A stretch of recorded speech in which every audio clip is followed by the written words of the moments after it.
Khi đi tàu trên các vùng đảo Việt Nam, thời gian ngồi tàu càng lâu, tôi càng cảm thấy hạnh phúc. Dù đôi khi say sóng mở mắt không nổi, nhưng biết rằng lãnh thổ Việt Nam càng kéo dài ra biển, thì quê hương chúng ta càng rộng lớn bao la. Đó cũng chính là lý do mình thực hiện một loạt video về các huyện và thành phố trên biển của Việt Nam. Và đây là video đầu tiên, huyện đảo Phú Quý.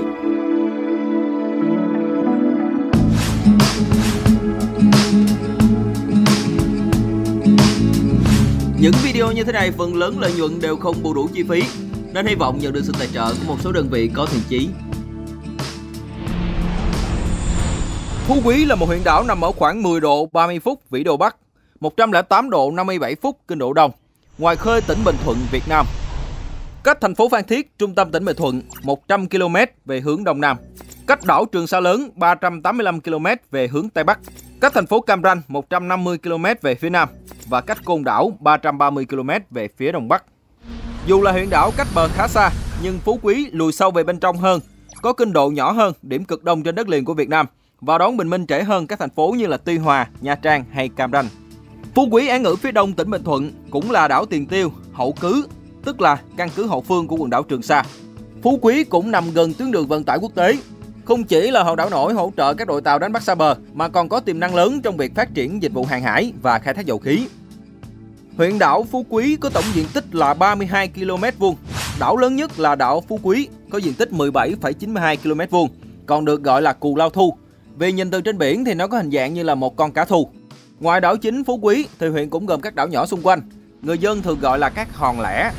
Có thể kể đến một số hòn đảo như là hòn Đỏ, hòn Đen, hòn Giữa nằm ở phía đông bắc, cách đảo chính khoảng 500-600 m. Ở phía nam là các hòn Trứng lớn nằm sát bờ đảo Phú Quý. Hòn Tranh cách bờ khoảng 800 m. Hòn Tranh này là hòn lẻ có diện tích lớn nhất. Và hòn Trứng nhỏ cách hòn Tranh khoảng 500 m. Đáng chú ý có một cụm đảo nhỏ ở hướng đông nam, cách đảo Phú Quý khoảng 50-60 km. Với một số hòn đảo như là hòn Đồ Lớn, hòn Vung và đặc biệt là hòn Khám. Hòn Khám hay có tên gọi khác là hòn Hải, hòn Hài. Sở dĩ người dân gọi là hòn Hài vì có hình dáng giống như là một chiếc hài nổi lên giữa Biển Đông. Đây là một hòn đảo rất đẹp và rất độc đáo, đồng thời là điểm A6 xác định đường cơ sở của Việt Nam. Có nghĩa là từ đây vào bên trong, bao gồm cả đảo chính Phú Quý đến bờ Phan Thiết luôn, thì nằm trong đường cơ sở, có chế độ pháp lý tương tự như lãnh thổ trên đất liền. Ngoài ra, quần đảo Phú Quý còn có các đảo nhỏ khác như là hòn Tro, hòn Trào, hòn Chiên. Như vậy thì huyện Phú Quý không chỉ có một hòn đảo mà có hơn chục hòn đảo lớn nhỏ khác nhau. Địa hình. Đảo Phú Quý và các hòn lẻ phần lớn được hình thành từ trầm tích biển và các đợt phun trào núi lửa. Đây là những gì còn sót lại, những lớp đất đá cô đặc từ những dòng magma 2 đến 5 triệu năm trước. Chúng ta có thể tìm thấy trên khắp đảo Phú Quý. Cùng với các quá trình phong hóa do gió và sóng biển đã tạo thành những hình thù hết sức ngoạn mục.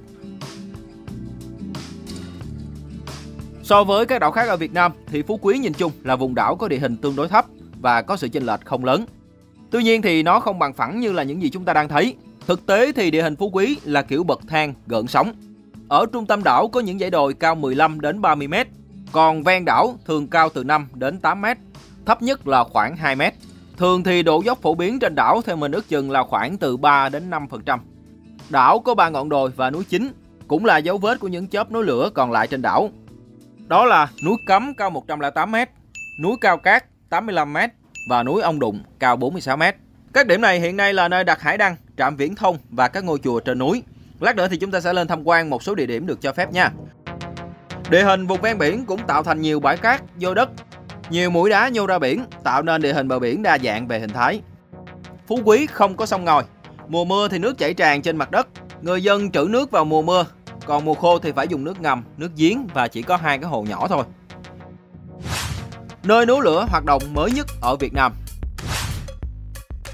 Nói là hàng triệu năm, nhưng tại Phú Quý này từng ghi nhận trận núi lửa hoạt động vào năm 1923. Đây là trận núi lửa gần đây nhất trong lịch sử địa chất Việt Nam. Sự kiện đã thu hút sự quan tâm của các nhà khoa học thời bấy giờ. Nó được kể lại khá ly kỳ. Sự kiện bắt đầu vào đêm 30 tháng Chạp năm Nhâm Tuất, khi mà người dân còn đang chuẩn bị đón giao thừa, thì bỗng nhiên thấy nhà cửa rung chuyển. Khoảng 2 tuần sau đó, thì ngoài khơi bờ biển phía tây nam có một cột khói đen dựng đứng phun lên mù mịt cả một vùng trời. Núi lửa dưới biển bắt đầu phun trào. Buổi trưa ngày 8 tháng 3 năm 1923, tàu tuần dương HMS Clio của Anh tận dụng cơ hội đi qua khu vực này trong hải trình từ Singapore đến Hồng Kông để khảo sát sơ lược hoạt động của núi lửa. Xác định chiều cao của cột hơi nước là khoảng 450 m tính từ chỗ phun trào.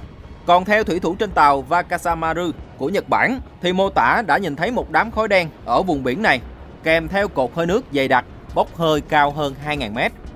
Cùng với những tiếng nổ mạnh.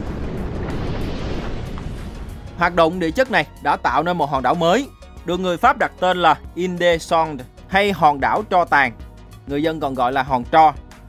Được mô tả là có hình móng ngựa, dốc từ hướng đông bắc về phía tây nam. Mũi tây nam của đảo thì có độ cao khoảng 30 m. Tuy nhiên, hòn tro đã bắt đầu chìm vào cuối tháng 7 năm 1923.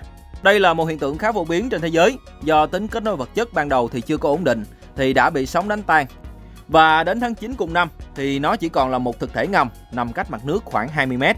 Hiện nay thì dấu vết của hòn tro không thể nhìn thấy được từ trên mặt biển, nhưng theo mô tả trong một quyển sách của Ủy ban Nhân dân huyện Phú Quý thì nói rằng xung quanh hòn tro này đã hình thành nên một bãi đá ngầm dài 700 m, rộng 500 m.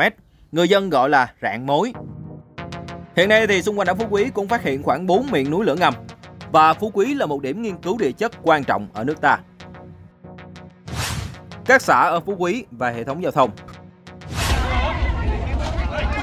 Huyện Phú Quý có dân số khoảng 30.000 người, dân số đều sống ở các khu vực thuộc đảo lớn. Các hòn lẻ thì không có dân thường định cư. Nếu chia đều cho diện tích đảo lớn là 17,92 km2 thì mật độ dân số ở đây là hơn 1.600 người trên 1 km2, khá là cao, đông đúc hơn nhiều so với các địa phương ở đất liền, và mật độ dân số thì gấp khoảng 2 lần so với thành phố Cần Thơ. Toàn huyện thì chia thành 3 xã, phía nam là xã Tam Thanh, phía đông bắc là xã Long Hải, phía tây bắc là xã Ngũ Phụng. Trung tâm hành chính của huyện đặt tại xã Ngũ Phụng. Long Hải thì có 4 thôn, 2 xã còn lại thì mỗi xã có 3 thôn. Các xã này thì có đặc điểm rất là giống nhau, cả về phân bố dân cư, nhà cửa, đường xá. Mỗi xã thì có khoảng 2.000 hộ dân, không có chênh lệch nhiều. Thành ra ở Phú Quý thì chúng ta rất khó phân biệt đâu mới là trung tâm dân cư của đảo này. Dân cư thường tạo thành từng cụm ven biển, vùng nội địa thì không có dân cư. Hệ thống giao thông trên đảo cũng khá phát triển, bao gồm một con đường chạy vòng quanh đảo, nối liền các cụm dân cư và khoảng 5-6 con đường chạy song song cùng sẽ theo một hướng đông bắc tây nam. So với các vùng đảo mà mình biết thì đường xá ở đảo Phú Quý thuộc nhóm trung bình, tức là tốt hơn so với các huyện như là Cồn Cỏ, Kiên Hải, nhưng không tốt bằng Phú Quý, Phú Quốc, Côn Đảo hay Vân Đồn. Gần như tất cả con đường ở đảo Phú Quý đều được nhựa hóa và bê tông hóa. Các con đường thông thường có độ rộng từ khoảng 5 đến 7 m, có một con đường chính rộng khoảng 12 m. Chất lượng đường xá thì nó cũng chưa có mướt lắm, hơi gập ghềnh một chút, nhưng nhìn chung thì có thể lưu thông ổn ở khoảng 50 đến 60 km/h. Phú Quý không có sân bay phục vụ hành khách, chỉ có thể tiếp cận bằng tàu từ cảng Phan Thiết. Hồi trước thì nghe người dân kể lại là ra đây thì mất khoảng 10 mấy tiếng đồng hồ, nhưng mà giờ đây chỉ còn khoảng 2 tiếng 20 phút là tới rồi. Nhiều người đề xuất xây dựng sân bay trên đảo, tuy nhiên thì vẫn chưa được chính thức phê duyệt. Nhưng theo bản đồ quy hoạch của huyện này thì cũng đã dành một khoảng đất ở giữa của đảo cho một hạng mục có tên là sân bay Phú Quý. Công chúa Bàn Tranh và những lớp dân cư đầu tiên trên đảo. Đây là đền thờ công chúa Bàn Tranh, nằm ngay cạnh chân núi Cao Cát, còn được người dân gọi là bà chúa xứ hay bà chúa đảo. Ngôi đền được người Chăm xây dựng vào khoảng thế kỷ 15 đến thế kỷ 16. Tương truyền rằng bà là công chúa của vương triều Chăm Ba, vì không nghe lời vua nên đã bị kết tội và lưu đày ra đảo. Bà được ban cho một số nô tỳ và một chiếc thuyền buồm làm phương tiện ra khơi. Cùng với những giống cây, lương thực, hoa màu được mang lên đảo, công chúa Bàn Tranh đã hướng dẫn người dân trên đảo Phú Quý khai khẩn đất hoang, hình thành xóm làng và đã chỉ dạy người dân cách trồng trọt làm ăn. Người dân sau này thờ phụng bà như là những người có công khai mở vùng đảo, nên được người dân suy tôn là bà chúa xứ. Đến thế kỷ 17, trong thời Trịnh Nguyễn phân tranh, rất nhiều ngư dân thuộc các tỉnh duyên hải miền Trung hoặc là chạy giặc lánh nạn, hoặc là đi tìm nguồn cá. Thuyền của họ vượt sóng trùng dương đã gặp phải những trận cuồng phong khốc liệt, lạc lên đảo và sinh sống định cư. Cùng với người Chăm và người Kinh, một số người Hoa cũng hòa nhập vào cộng đồng dân cư ở đảo Phú Quý. Vào thế kỷ 17 thì một số quan lại nhà Minh sau khi chống lại nhà Thanh thất bại đã phải trốn ra nước ngoài. Từng đoàn thuyền vượt biển tiến về phía nam. Trong số đó thì có hàng chục thuyền đã quyết định dừng chân lập nghiệp ở đảo Phú Quý. Người Hoa đến đây chủ yếu sống dựa vào các ngành nghề như là dệt lụa, buôn bán. Quá trình phát triển về sau, một số người do làm ăn trở nên giàu có đã lần lượt tìm vào các thành phố lớn ở trong đất liền, chỉ còn một số ít ở lại trên đảo. Vào thời chúa Nguyễn Phúc Khoác năm 1738 năm 1765 chính quyền đàn Trong đã tổ chức trên đảo thành từng hộ bạch bố, rồi dần dần hình thành các ấp và làng. Phú Quý trong một thời gian dài đã sống trong điều kiện khép kín với những hoạt động kinh tế như là trồng trọt, đánh bắt hải sản, một số ngành nghề thủ công như dệt vải, đan võng, ép dầu. Trong đó thì ngư nghiệp đóng vai trò chủ đạo. Đến thời kỳ thống nhất, huyện đảo Phú Quý chính thức được thành lập vào ngày 27 tháng 4 năm 1977, khi đó thuộc tỉnh Thuận Hải. Ngày 26 tháng 12 năm 1991, tỉnh Thuận Hải được tách ra thành hai tỉnh là Bình Thuận và Ninh Thuận. Huyện Phú Quý trực thuộc tỉnh Bình Thuận cho đến nay.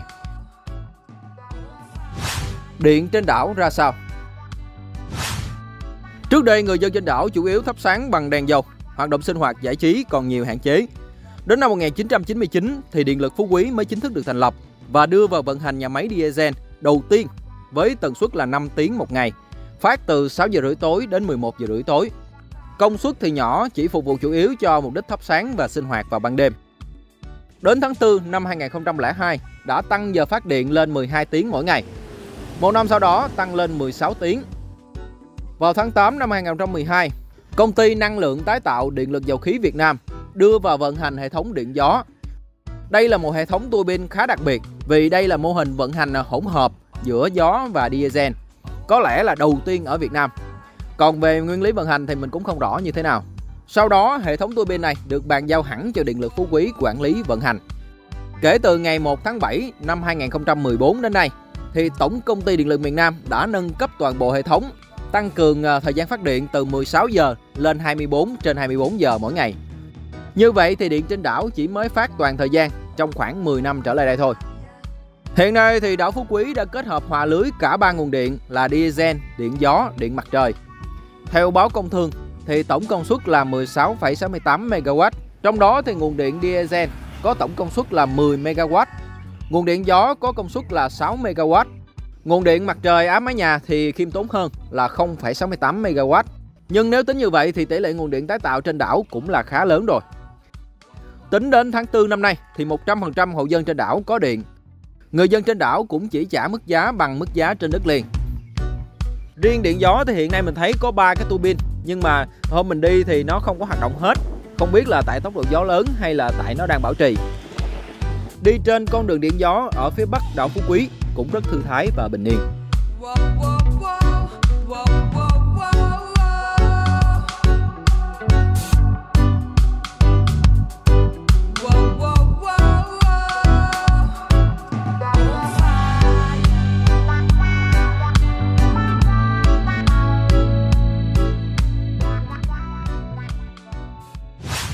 Nét đặc trưng của người Phú Quý. Hiện thì trên đảo có 3 nhóm dân cư chính như chúng ta đã biết, đó là người Kinh, người Hoa và người Chăm. Về cuộc sống trên đảo thì như chúng ta lúc nãy cũng đã nói, đó là trước đây thì đời sống khá khép kín. Ngày nay, sự kết nối với đất liền ngày càng nhanh chóng và các hoạt động giao thương diễn ra bình thường như phần lớn các vùng lãnh thổ khác trên đất nước. Việc đi lại du lịch là phổ biến và tất nhiên các bạn có thể hoàn toàn đặt đồ online và được shipper giao tận nhà. Tôi thấy có một cái nếp sống khá là hay trên đảo, đó là tinh thần chòm xóm, tình nghĩa láng giềng rất là mãnh liệt. Người dân phần lớn là biết nhau hết, cứ nói xóm nào, ông gì, bà gì là người ta biết hết. Buổi chiều đi dạo quanh các thôn sẽ thấy một chi tiết khá thú vị là người ta sẽ quét sân hoặc là trải chiếu ra để hóng mát. 2-3 nhà sẽ cùng nhau xúm lại ăn uống lai rai. Phụ nữ hay đàn ông đều có những nhóm của mình. Cá trình à? Cá trình. Họ ngồi nướng bánh đa rồi nướng bột hay là nướng cá này nọ đó. Này là cá thu nha anh. Cá thu chẻ khô một nắng này.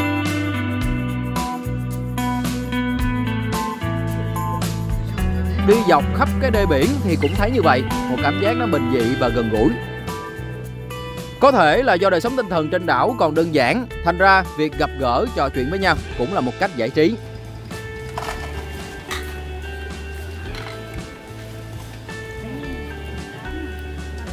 Giờ bắt bột ra. Trứng à, trứng của Kiên mua này. Mua dừa. Em ơi, ngày mai có người bột tới tiếp em, ngày mai mua bột người nồi tới ngay nha. Ngày mai tới ngay em. Em đậu dừa. Ai là bột? Em đậu bột. Ai đậu đường. Đừng ai đậu đường, còn mình chưa ăn. Không ai đậu. Ok lên. Bà kia đậu được không?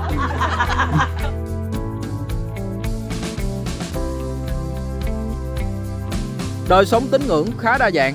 mình không lấy được số liệu nhưng mà có vẻ rất là cân bằng. Thành ra mình đặt tên cho hòn đảo Phú Quý này là hòn đảo cân bằng. Bởi vì từ yếu tố tự nhiên đến con người, tín ngưỡng, văn hóa thì nó theo một hướng gọi là hài hòa. Đây là nhà thờ Công giáo Phú Quý. Hôm mình đi là Chủ nhật, mọi người cũng vừa làm lễ xong. Mình vô quay cho các bạn xem một chút. Nhà thờ này nằm ở xã Ngũ Phụng, gần trung tâm của huyện.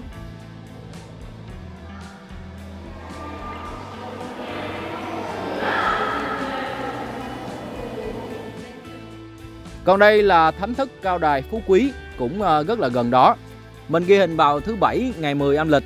Đây không phải là ngày lễ quan trọng, nhưng mà bên trong thì lúc này người ta đang thực hành nghi lễ lúc 6 giờ chiều. Đây là nhà thờ Tin Lành của đảo, nằm ở xã Tam Thanh. Mình cũng ghi hình vào Chủ nhật, mọi người đang làm lễ bên trong. Còn đây là chùa Linh Quang, mình ghi hình vào đêm mùng 9 âm lịch. Đây là ngôi chùa có niên đại rất lâu, trễ nhất là được xây dựng vào năm 1747, năm Cảnh Hưng thứ 8, có thể là sớm hơn. Hiện nay thì có một bảo tháp 9 tầng, cao 37 m. Theo nhiều sách ghi chép lại thì khi mà chúa Nguyễn Ánh, sau này là vua Gia Long đó, bị quân Tây Sơn truy đuổi thì đã ra đảo Phú Quý ẩn náu và dừng chân lưu gót trong một thời gian. Nhưng mà trong một số nghiên cứu gần đây thì người ta nghi ngờ rằng vua Gia Long chưa từng chạy nạn ra đảo Phú Quý. Dù sao đi nữa thì đây cũng là một ngôi chùa rất lâu đời.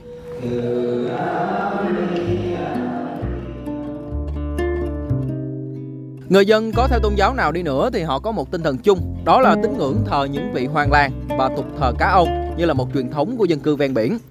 Người dân thường dựng những miếu thờ cá ông, ở đây được gọi là vạn, tương tự như là ở trong Phan Thiết. Ở Phú Quý thì có vạn An Thạnh, được tạo dựng vào năm Tân Sửu 1781. Vạn Mỹ Khê được thành lập năm 1785. Vạn Hội An xây dựng vào cuối thế kỷ 18. Vạn Thương Hải giữa thế kỷ 19.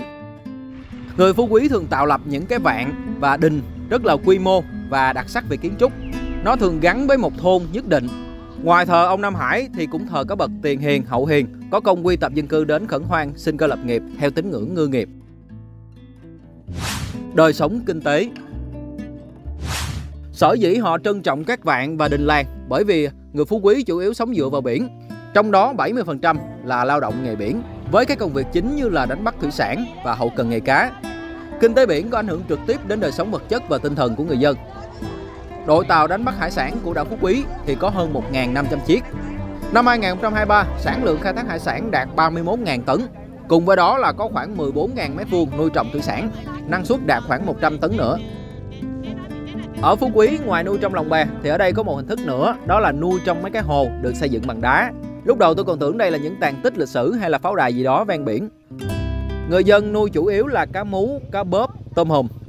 Buổi sáng trên các bến cảng thì người ta thường thức dậy rất là sớm, chừng khoảng 5 giờ là thương lái đã tập trung đợi sẵn rồi. Khoảng 5 giờ 30 là các ghe đã mang cá vô. Xong rồi sẽ có một hình thức giống như là đấu giá, được giá thì họ sẽ bán. Con bán kết rồi còn mua không? Mua gì? Mua chú. Mua chú mua bao nhiêu á? Không, là khai lửa này. Không có khai lĩa. Khai lĩa qua lại này. Chú không khai lĩa nào kia thì. Em ơi. Đấy nó hút cái nào hút cây, tự nhiên cái nào cũng hút được ra mà mua.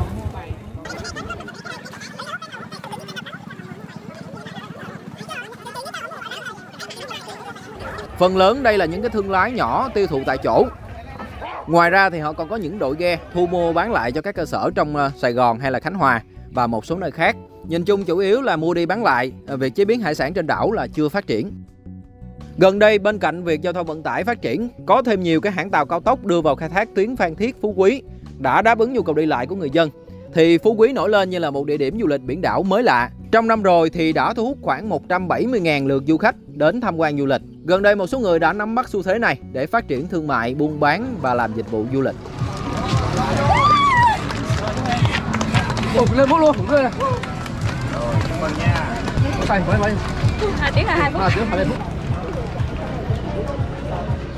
Tiềm năng đảo này là rất lớn, các cơ sở lưu trú gần đây cũng mọc lên nhiều. Các tour ngắn lặn biển, chèo thuyền cũng có cơ hội phát triển. Tuy nhiên có một cái là môi trường trên đảo thì nó chưa đảm bảo, rác thải còn rất nhiều. Cái này là mình đóng cửa bảo nhau thôi chứ không có đưa hình ảnh lên, tụi Tây nó thấy nó chê. Nói chung là Phú Quý còn cần phải cải thiện môi trường nhiều và xử lý rác thải làm sao cho hiệu quả, thì chắc chắn sắp tới con số sẽ không dừng lại 170.000 lượt du khách. Tại vùng biển xung quanh đảo Phú Quý, Bình Thuận thì có một số mỏ dầu đã và đang khai thác như là Ruby, Rạng Đông, Sư tử đen, Sư tử trắng, Sư tử nâu. Con số khai thác chưa chính xác là khoảng 75.000 thùng dầu mỗi ngày. Trước đây thuế nộp về tỉnh Bình Thuận, nhưng hiện nay thì trụ sở các công ty ở thành phố Hồ Chí Minh nên không nộp vào ngân sách của tỉnh Bình Thuận nữa. Nhưng mà chúng ta thấy thì tiềm năng hậu cần ngành dầu khí ở Phú Quý là cũng có đó. Tiềm năng cụ thể ra sao thì mình cũng không đủ hiểu biết để đánh giá. Núi Cao Cát. Đây là điểm cao thứ hai trên đảo Phú Quý, một vùng núi có địa hình rất ngoạn mục. Hình như là trên đây thì có một cái trạm viễn thông thì phải, thì có thể đi xe lên được, nhưng mà khách bình thường thì chỉ có thể đi bộ thôi. Với độ cao khoảng 85 m so với mực nước biển, núi Cao Cát không chỉ là một điểm du lịch nổi tiếng mà còn là nơi linh thiêng với ngôi chùa Linh Sơn. Chùa nằm ở lưng chừng núi khoảng 61 m. Đường lên chùa là con đường dốc thẳng đứng với những bậc thang uốn lượn, được bao phủ bởi rừng cây xanh mát. Chùa Linh Sơn có một khuôn viên rộng rãi, thoáng đãng với nhiều tượng Phật và các bức phù điêu chạm khắc tinh xảo. Lên một chút nữa là những tảng đá rất lớn sau lưng chùa. Núi Cao Cát được hình thành bởi nhiều khối đá có hình thù rất kỳ lạ, xếp chồng lên nhau với những hoa văn hình xoắn ốc bị phong hóa theo thời gian. Đây là địa điểm nên đến nhất ở Phú Quý bởi vì nó rất đẹp. Buổi sáng sớm hoặc là chiều mát là lý tưởng nhất. Thường thì các bạn trẻ đến đây để chụp hình, sống ảo, phải nói là cực chill luôn. Nó đặc biệt bởi những cái vách đá treo leo được hình thành từ hàng triệu năm trước. Các bạn có thể thấy rất là dữ tợn luôn. Đặc biệt có một pho tượng Phật Bà Quan Âm đứng trên đỉnh núi là điểm nhấn nổi bật, vừa trang nghiêm vừa hùng vĩ. Từ trên đỉnh núi thì có thể phóng tầm mắt 360 độ toàn cảnh đảo Phú Quý với những rừng cây thấp, xanh mướt và những cụm nhà trắng tinh. Đây là trung tâm xã Long Hải.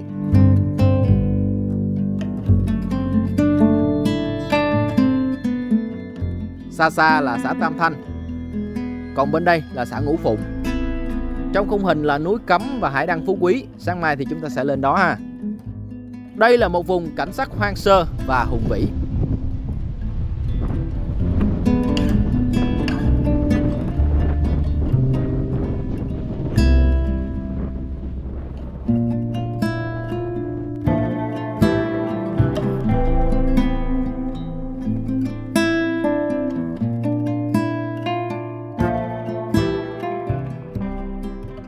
Cột mốc chủ quyền đảo Phú Quý. Trước mắt chúng ta là cột mốc chủ quyền trên đảo Phú Quý. Nó nằm ở phía nam đảo thuộc xã Tam Thanh. Cột mốc chủ quyền đảo Phú Quý là một trong những biểu tượng quan trọng khẳng định chủ quyền của Việt Nam trên vùng biển này. Được đặt ngay tại một vị trí trang trọng trên đảo, trên một cái mũi đất nhỏ nhô ra biển. Đây không chỉ là một địa điểm tọa độ địa lý mà nó còn mang ý nghĩa to lớn về chính trị và tinh thần đối với người dân địa phương và du khách. Cột mốc chủ quyền được thiết kế đơn giản nhưng uy nghiêm để chống chọi với điều kiện thời tiết khắc nghiệt ở đây. Trên cột mốc có thông tin về vị trí địa lý và chủ quyền Việt Nam được khắc rõ ràng. 10 độ 30 phút vĩ độ Bắc, 108 độ 57 phút kinh độ Đông, khẳng định sự hiện diện và quyền kiểm soát của đất nước trên vùng lãnh thổ này. Đối với nhiều du khách thì việc đến thăm cột mốc chủ quyền không chỉ là một chuyến đi tham quan đơn thuần mà nó còn là một hành trình có ý nghĩa, giúp người ta hiểu hơn về giá trị của việc bảo vệ và giữ gìn từng tấc đất, tấc biển của quê hương. Đón bình minh trên đảo. Như đã nói thì bình minh trên đảo Phú Quý nó trễ hơn so với Tuy Hòa, Cam Ranh. Thường thì mặt trời sẽ xuất hiện vào khoảng 5 giờ 30 đến 5 giờ 45 vào các tháng giữa năm và khoảng 6 giờ vào các tháng cuối năm. Nhưng mà mọi người thường ra đây rất là sớm, chắc khoảng 4 giờ là mọi người đã thức rồi. Chỗ này là một con dốc gần cột mốc Phú Quý. Không hiểu mọi người kêu bằng gì, chắc là dốc phượt chi đó. Lúc nào thì nó cũng có người, kể cả ban ngày hay là ban đêm. Ở đây thì có một quán cà phê, có thể bắt ghế ra dôi đất, uống trà thư thái. Trong lúc ngắm bình minh thì chúng ta nói một chút về thời tiết đảo Phú Quý. Phú Quý là vùng có khí hậu ấm áp, hai mùa. Nắng thì xuất hiện rất sớm nhưng mà dịu. Sinh hoạt và tập quán neo thuyền của người dân sẽ phụ thuộc vào hai mùa gió. Mùa gió Tây Nam từ tháng 5 đến tháng 10, người dân trên đảo gọi là mùa Nam. Mang hơi nước từ phía Nam, thành ra là trùng với cái thời điểm mà diễn ra mùa mưa. Gió mùa Đông Bắc từ tháng 11 đến tháng 4, người dân gọi là mùa Bất, thì ít mưa, đây là những tháng mùa khô. Mùa Nam thì người ta neo thuyền ở mặt phía đông đảo, mùa Bất thì neo thuyền ở mặt phía nam đảo. Địa phương cũng đã xây dựng những cái âu thuyền ở xã Tam Thanh để mà có thể tránh sóng được cả hai mùa. Đây là vùng có sóng khá lớn, các bạn đang thấy đó. Nên là các bạn nào say sóng nhiều thì có thể chọn tháng 3, tháng 4, tháng 5. Các tháng 8, 9, 10 thì cân nhắc vì đây là lúc thời tiết bất thường. Nhưng mà nhìn chung thì hễ tàu được phép chạy thì cứ tự tin mà đi, say sóng chút thì nó mới vui. Núi cấm. Chắc hồi xưa là nó bị cấm qua, mình cũng không biết nữa. Nhưng bây giờ thì đã được tham quan bình thường. Đây là ngọn núi cao nhất ở đảo Phú Quý, 108 m, nơi đặt hải đăng điều hướng cho tàu thuyền trong nước và quốc tế. Để lên được đỉnh ngọn hải đăng thì phải vượt qua 120 bậc thang bằng đá dài khoảng 200 m, được thiết kế tự nhiên men theo sườn núi. Nhưng mà cảm thấy thì ít khách du lịch chọn tham quan khu này. À quên nữa, thực ra thì ở đây cũng có một số địa điểm bị cấm nha các bạn. Cho nên là các bạn chọn lúc nào trời sáng rồi thì hãy lên cho nó an toàn và minh bạch. Hải đăng ở núi Cấm thì bắt đầu hoạt động vào năm 1997. Đến nay đã trở thành biểu tượng của huyện đảo Phú Quý. Hải đăng trên núi Cấm ở Phú Quý cao 18 m, cần phải xin phép cán bộ để được vào tham quan bên trong. Từ trên tháp đèn cũng có thể quan sát được địa hình của đảo. Tuy nhiên thì góc nhìn không có rộng như là núi Cao Cát. Từ đây thì đèn có tầm chiếu sáng là 22 hải lý và tầm nhìn địa lý ban ngày là 27 hải lý. Các bạn thấy đây là trung tâm của xã Ngũ Phụng, cũng là trung tâm của huyện đảo này luôn. Hiện tại thì xã Ngũ Phụng là đô thị loại 5, tương đương như là loại đô thị trong các thị trấn. Và huyện Phú Quý đang phấn đấu để toàn huyện trở thành đô thị loại 4. Dưới sườn núi Cấm có chùa Linh Bửu được xây dựng vào năm 1972, cũng có hướng nhìn ra biển. Khung cảnh thiên nhiên hòa quyện với kiến trúc của cảnh chùa tạo nên một bức tranh sơn thủy tuyệt đẹp, thanh tịnh và hữu tình.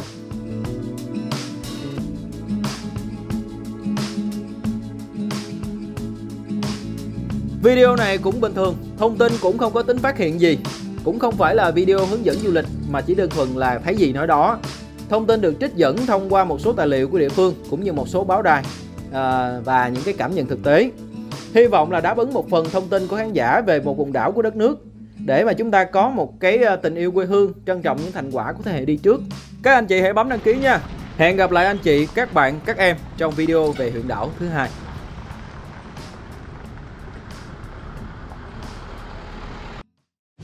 Mộ thầy và voi thầy.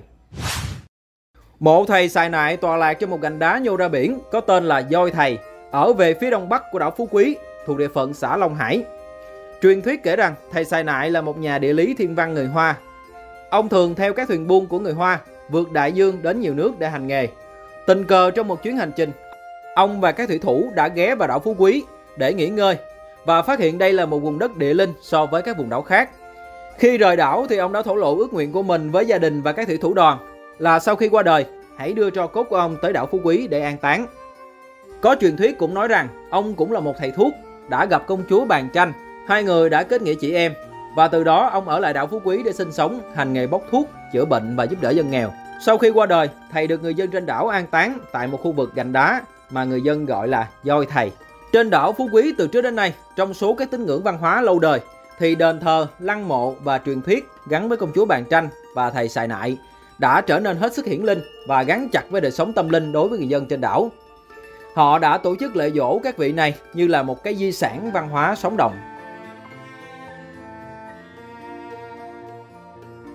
Trước mặt chúng ta đây là voi thầy. Đây là một mũi đất nhô ra biển do dung nham núi lửa mà thành. Hiện nay thì nó cũng độc đáo về cấu trúc địa hình. Xung quanh là những cái hồ cá như là những đấu trường cổ đại của châu Âu. Từ đây thì có thể nhìn thấy hòn đen, hòn giữa, hòn đỏ. Đây cũng là những dấu tích của cái đất đá magma. Các bạn yêu thích địa chất thì có thể đến đây nghiên cứu và gửi tài liệu tặng lại cho mình nha. Nhân đây thì cũng gửi đến các bạn có ghi hình tại Hòn Hải, điểm A6 trên đường cơ sở của Việt Nam thì có thể gửi tặng mình luôn ha. Cảm ơn các bạn rất nhiều.